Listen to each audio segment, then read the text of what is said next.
हे जे कार्यक्रम होता आज, माझे मित्र नवनीत सिंग जागीरदार गेल्या 17 वर्षापासून संस्कार शिबिराचं आयोजन करतात आणि अत्यंत ह्याची गरज आहे समाजाला आणि गेल्या 17 वर्षापासून करतात, सोशल काम करतात। कशाही प्रकारचा सरकारचा निधी नाही, आपली जबाबदारी म्हणून आज समाजाला ज्या संस्काराची गरज आहे, चांगल्या नागरिकाची गरज आहे, त्यांना 3 दिवसाचं ट्रेनिंग देतात।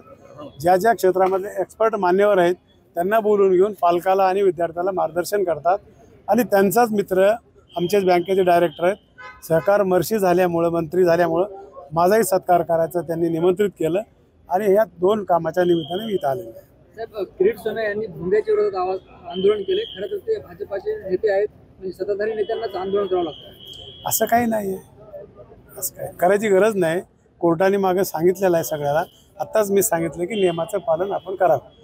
बाबासाहेब आंबेडकरांनी जी घटना दिलेली आहे त्या घटनेप्रमाणे प्रत्येक माणसाचं कर्तव्य आहे।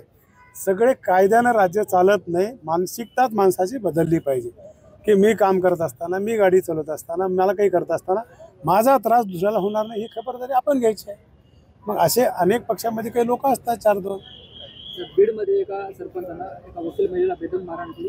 बीडमध्ये सातत्यानं असं घटना घडतात। पालकमंत्री आज जात आहेत, ते काय असेल मला त्याच्याबद्दल माहिती नाही आणि असं होत असेल तर आम्हाला समाजाला जागृती करावं लागेल, असं करता येणार नाही। साहेब, बीडमध्ये काल कार्यक्रम होता, धस आणि मुंडे एकाच व्यासपीठावर येणार होते, पण सार्वजनिक कार्यक्रमात मुंडे खूप टाळत आहेत यायला, काय कारण वाटत आहे? आपल्याला वाटतंय, आधी तुम्ही समजून घ्या त्यांची तब्येत ठीक नाही, त्यांना पॅरालिसिस झालाय, बोलताही नाही गेले, डोळे देखील वाकडे झाले, आपण दुसरंच बघतो।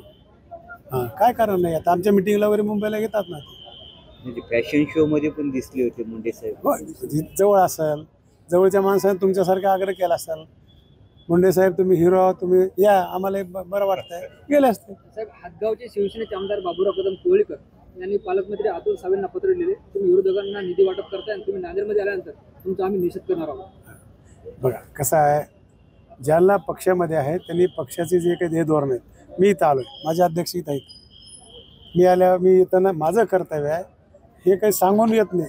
कार्यकर्त्यामधून जर माणूस नेता झाला तर कार्यकर्त्याचं दुःख नेत्याला कळतंय। मी आता ते आमच्या अध्यक्षाला सांगितलं की मी नांदेडमध्ये येऊ लागले ह्या कार्यक्रमाला, तो का ते बिचारे येऊन थांबले काय। दुसऱ्या विषयात अनुषंगाने मुखेडचे भाजपचे आमदार तुषार राठोड यांनी जे आहे ते पालकमंत्री अतुल सावे यांच्या विरोधात मुख्यमंत्र्यांकडे तक्रार केली। त्यांनी 725 कोटी रुपये निधी परस्पर जे आहे ते मंजूर केलाय आणि मुख्यमंत्र्यांनी त्या स्थगिती दिली। चुकीचं झालं असेल तर दिले असतील मुख्यमंत्र्यांनी, मात्र कुठेतरी भाजप आमदार तक्रारीवरून मंत्र्यांना धक्का पाहायला मिळतो मुख्यमंत्र्यांना। तसं नाही आहे, कुठं तर चुकी झालं असेल तर मुख्यमंत्र्याला अधिकार आहे थांबवायचा, स्थगित द्यायचा, दुरुस्त करून घ्या म्हणायचा अधिकार आहे।